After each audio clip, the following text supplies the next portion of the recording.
કશ્યપ ઋષિ દિતિને સમજાવે છે, આ સમય પવિત્ર નથી. સાયંકાળને પ્રદોષકાળ કહે છે. આ સમય તમારા પેટમાં ગર્ભ રહેશે તો કોઈ રાક્ષસ આવશે. સાયંકાળે ભગવાન શંકરની પૂજા થાય છે. સાયંકાળે સ્ત્રી સંગ કરવાથી શંકરનું અપમાન થાય, તેથી અનર્થ થાય.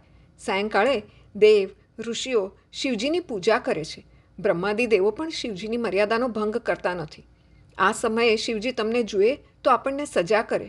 આ સમયે ભગવાન શિવજી શ્રી અંગમાં ભસ્મ ધારણ કરીને સંસારમાં ભ્રમણ કરે છે. તું ધીરજ રાખ. ભસ્માંતમ શરીરમ. આ શરીર ભસ્મ જેવું છે, એટલે શિવજી ભસ્મ ધારણ કરે છે. શિવજી કહે છે, હું જગતને વૈરાગ્યનો બોધ આપું છું. શરીર રાજાનું હોય કે રંકનું, તેને બહુ લાડ કરશો નહીં. આ શરીરમાં પ્રાણ છે ત્યાં સુધી જ આ શરીરની કિંમત છે. પ્રાણ નીકળ્યા પછી આ શરીરને કોઈ ઘરમાં રાખતું નથી, તેને સ્મશાનમાં લઈ જાય છે. ત્યાં શરીરની રાખ થાય છે. ભગવાન શંકર સ્મશાનમાં બિરાજ્યા છે. સ્મશાન એ જ્ઞાનભૂમિ છે. તમારે જ્ઞાની થવું હોય તો સ્મશાનમાં રહેવાની જરૂર નથી, પણ દિવસમાં 2-3 વાર સ્મશાનને યાદ કરવાનું. જે શરીરને તમે બહુ પંપાળો છો તે શરીર એક દિવસ બધાએ છોડવું જ પડે છે. આ શરીરમાં મળ, મૂત્ર, રુધિર, માંસ અને હાડકાં છે. તે બધું ચામડીથી ઢાંકી દીધું છે. જો ચામડી ખસી જાય તો અંદરનો મસાલો બહાર આવે અને તે જોતાં ઘૃણા આવે છે. કશ્યપ ઋષિ દિતિને સમજાવતા કહે છે, ગૃહસ્થાશ્રમ વિલાસ માટે નથી, વૈરાગ્ય માટે છે. ગૃહસ્થાશ્રમમાં પતિ પત્ની સંયમ રાખે તો કામનો વિનાશ કરી ઈશ્વરને ચરણે જાય છે. કામ એવો દુષ્ટ છે કે એકવાર જો હૃદયમાં પ્રવેશ કરી જાય પછી જલ્દીથી નીકળતો નથી. કામ એકવાર અંદર પ્રવેશી જાય પછી તમારું ડાપણ ચાલશે નહીં. માટે જીવન એવું સાદું અને પવિત્ર જીવો કે કામને મન અને બુદ્ધિમાં પ્રવેશ કરવાનો મોકો જ ન મળે. કામ શ્રી કૃષ્ણ મિલનમાં વિઘ્ન કરતા છે. જીવ અને ઈશ્વર બે સાથે હોય છે. ઈશ્વર જીવને જુએ છે, પણ જીવ ઈશ્વરને જોઈ શકતો નથી. બેની વચમાં એક પડદો છે, તેને જ કામ કહે છે. માટે કામનો વિનાશ કરવા માટે લગ્ન કરવાનું કહ્યું છે. કશ્યપ દિતિને ઘણું સમજાવે છે, છતાં દિતિ માનતા નથી. દિતિ કામાંધ, મોહાંધ છે. તેમણે બહુ દુરાગ્રહ કર્યો. ત્યારે કશ્યપ ઋષિ દિતિના દુરાગ્રહ સાથે સંમત થયા. દિતિ સગર્ભા થયા. સગર્ભા દિતિને પાછળથી બહુ પસ્તાવો થયો. મેં ભૂલ કરી છે. મને કહેતા હતા પણ મેં માન્યું નહીં. દિતિ ભગવાન શિવજીની પૂજા કરે છે, પતિદેવની સેવા કરે છે. કશ્યપ ઋષિ દિતિને કહે છે, દેવી, સમય સારો ન હતો. મારું મન પણ અશાંત હતું. તે દુરાગ્રહ કર્યો. મને દેખાય છે કે તારા પેટમાં 2 રાક્ષસ છે. એ જગતને રડાવશે, બહુ ત્રાસ આપશે. પતિ પત્ની સંયમ ન રાખે તો પાપી પુત્ર ઉત્પન્ન થાય છે. દરેક પક્ષની બીજ, પાંચમ, આઠમ, એકાદશી, ચૌદશ, પૂર્ણિમા અને અમાવસ્યા તેમજ પર્વના દિવસોએ અવશ્ય બ્રહ્મચર્ય પાળવું જોઈએ. લોકો પવિત્ર દિવસોનો વિચાર કરતા નથી અને કામાંધ થાય છે.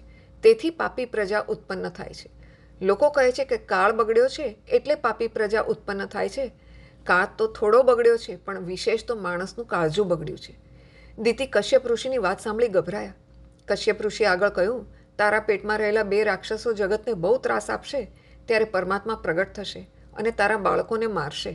દિતિ કહે, મારા બાળકોને ભગવાન મારશે એટલે અંતકાળમાં તેમને ભગવાનના દર્શન તો થશે ને? કશ્યપ ઋષિએ કહ્યું, હા, જરૂર દર્શન થશે. દિતિએ કશ્યપ ઋષિની ઘણી સેવા કરી છે. એક દિવસ કશ્યપ ઋષિ બહુ પ્રસન્ન થયા. દિતિને કહે, દેવી, તારા 2 બાળકો તો રાક્ષસ થશે, પણ હું તને આશીર્વાદ આપું છું કે તારા પુત્રનો પુત્ર, તારો પૌત્ર ભગવત ભક્ત વૈષ્ણવ થશે. કશ્યપ ઋષિએ દિતિને વરદાન આપ્યું છે. એકલા ઠાકોરજીની સેવા સ્મરણ કરે તે સાધારણ વૈષ્ણવ, પરંતુ જેના સંગથી બીજાને પણ ભક્તિનો રંગ લાગે તે મહાન વૈષ્ણવ છે. ભક્તિ એવી કરો કે તમારા ઘરના લોકોને પણ ભક્તિ કરવાની ઈચ્છા થાય. તમારી ભક્તિ સાચી હશે તો તમારા સંગમાં આવેલા લોકોને પણ ભક્તિનો રંગ જરૂર લાગશે. સાધારણ મનુષ્ય બીજાને સુધારવાની ભાંજગડમાં પડવાની જરૂર નથી. તમે તમારા મનને સુધારો તો પણ ઘણું છે. વ્યસન જેવું બીજું કોઈ પાપ નથી. જે વ્યસન ઉપર વિજય મેળવી શકે તે ભક્તિ કરી શકે છે. આજકાલ લોકો ફેશન અને વ્યસન પાછળ સમય અને સંપત્તિનો મહાવ્યય કરે છે. વ્યસનમાં પાગલ થયેલો મનુષ્ય ભગવાનની સેવા કરી શકતો નથી. જેને ઈશ્વરનું આરાધન કરવું છે તેણે લૌકિક વ્યસન રાખવું નહીં. કૃષ્ણ ભક્તિ સિવાય બીજું કોઈ વ્યસન હોવું જ જોઈએ નહીં. વિદ્યા વ્યસનમ અથવા હરિપાદ સેવનમ વ્યસનમ. તુકારામ મહારાજને ભક્તિનું એવું વ્યસન હતું કે તેમની જ્યાં પણ નજર પડે ત્યાં તેમને મુરલી મનોહરનું સ્વરૂપ દેખાતું. ભક્તિ વ્યસનરૂપ થાય તો જ તે ભક્તિ તમને મુક્તિ અપાવશે. પ્રહલાદ મહાન વૈષ્ણવ છે. પ્રહલાદના સંગમાં જે આવ્યા તે સર્વનું પ્રહલાદે કલ્યાણ કર્યું છે. દિતિને ગર્ભ રહ્યો છે. પુત્રો દેવોને દુઃખ આપશે એટલે દિતિએ 100 વર્ષ સુધી ગર્ભ ધારણ કરી રાખ્યો. તેથી સૂર્યચંદ્રનું તેજ ઘટવા લાગ્યું. દેવોને ચિંતા થવા લાગી કે આ દિતિના પેટમાં કોણ આવ્યો છે. ઘણા દિવસો થયા પણ બાળક બહાર આવતો નથી. દેવો બ્રહ્માજી પાસે ગયા અને વંદન કરી પોતાની મૂંઝવણ જણાવી. બ્રહ્માજી આદિનારાયણ પરમાત્માનું ધ્યાન કરવા લાગ્યા. ધ્યાન કરતાં કરતાં બ્રહ્માજીને દર્શન થયા. આ તો મારા નારાયણની લીલા છે. જગતના જીવોનું કલ્યાણ કરવા માટે ભગવાન લીલા કરે છે. દિતિના પેટમાં કોણ છે તે હવે મને બરાબર સમજાયું. બ્રહ્માજી દેવોને દિતિના પેટમાં કોણ છે તેની કથા કહે છે. સનકાદિક કુમારોની કથા. મારા માનસ પુત્રો સનકાદિક, સનક, સનંદન, સનાતન અને સનતકુમાર એ ઋષિઓને પ્રવૃત્તિ ધર્મ ગમ્યો નહીં, નિવૃત્તિ ધર્મ ગમ્યો. પ્રવૃત્તિ તો પશુ પક્ષીઓ પણ કરે છે. પ્રવૃત્તિ ધર્મનું ફળ છે કામ, નિવૃત્તિ ધર્મનું ફળ છે પરમાત્મા. સનકાદિક ઋષિઓએ પ્રવૃત્તિ ધર્મનો ત્યાગ કર્યો અને પૂર્ણ નિવૃત્તિ લીધી. અમારે પરમાત્માને મળવું છે, પરમાત્મા સાથે એક થવું છે. સનકાદિક ઋષિઓ એવા નિર્વિકાર છે કે એમને જોનાર પણ નિર્વિકાર થતા. એકવાર આ બાળકો મારી પાસે આવ્યા અને કહે, પિતાજી, અમે આખું જગત જોઈને આવ્યા. આ સંસારમાં કંઈ સાર નથી. જ્યાં જુઓ ત્યાં કામનું રાજ્ય દેખાય છે. બધા કામાતુર થઈને સંસાર કરે છે. આ સંસારમાં રહેવું અમને ગમતું નથી. આ સંસારથી અમને સૂગ આવે છે. માનવ એવું સમજે છે કે હું સ્વતંત્ર છું, પણ માનવ સ્વતંત્ર નથી. તે કામને આધીન છે. કામ કોઈને છોડતું નથી, તે બધાને મારે છે. બાળકો સંસાર છોડીને જાય તે મને ગમ્યું નહીં. મેં કહ્યું, તમે ક્યાં ક્યાં ગયા હતા? ત્યારે સનતકુમારો કહે છે, અમે આખું જગત ફરી વળ્યા. બ્રહ્માજીની આખી સૃષ્ટિ કામમય છે. અમને એવી જગ્યા બતાવો કે જ્યાં કામ નથી, જ્યાં કામ આવી શકે નહીં. બ્રહ્માજી કહે, મેં બાળકોને કહ્યું, તમે કોઈ દિવસ વૈકુંઠમાં ગયા છો? વૈકુંઠ ધામમાં કામને પ્રવેશ મળી શકતો નથી. કામ એ રજોગુણનો દીકરો છે. કામ એશ ક્રોધ એશ રજોગુણ સમુદ્ભવ. વૈકુંઠ અતિ શુદ્ધ, સત્વમય, દિવ્ય ભૂમિ છે, જ્યાં લક્ષ્મીજી સાથે ભગવાન નારાયણ બિરાજેલા છે. વૈકુંઠમાં કાળ જઈ શકતો નથી. જોવાલાયક ભગવાનનું ધામ તો વૈકુંઠ છે. વૈકુંઠમાં જઈ તમે નારાયણના દર્શન જરૂર કરો. બાળકોએ કહ્યું, અમે વૈકુંઠમાં જરૂર જઈશું. સનતકુમારો ફરતા ફરતા વૈકુંઠ લોકમાં ગયા. અંતઃકરણ ચતુષ્ટય, મન, બુદ્ધિ, ચિત્ત, અહંકાર શુદ્ધ થાય ત્યારે ઈશ્વરના દર્શન થાય છે. ઈશ્વર દર્શન કરવા જાઓ ત્યારે આ ચારેયને શુદ્ધ કરીને જાઓ. આમ અંતઃકરણના 4 પ્રકાર છે. અંતઃકરણ સંકલ્પ વિકલ્પ કરે ત્યારે એને મન કહેવાય. કોઈ વિષયનો નિર્ણય કરે ત્યારે તેને બુદ્ધિ કહેવાય. શ્રી કૃષ્ણનું ચિંતન કરે તેને ચિત્ત કહે છે. અંતઃકરણમાં ક્રિયાનું અભિમાન આવે ત્યારે તેને અહંકાર કહે છે. મન, બુદ્ધિ, ચિત્ત અને અહંકાર આ ચારેયને શુદ્ધ કરો. આ ચારની શુદ્ધિ બ્રહ્મચર્ય વગર થતી નથી. સનતકુમારો બ્રહ્મચર્યના અવતાર છે. આ બ્રહ્મચર્ય ત્યારે સિદ્ધ થાય કે જ્યારે બ્રહ્મનિષ્ઠા સિદ્ધ થાય. સનતકુમારો આદિનારાયણના દર્શન કરવા વૈકુંઠમાં જાય છે.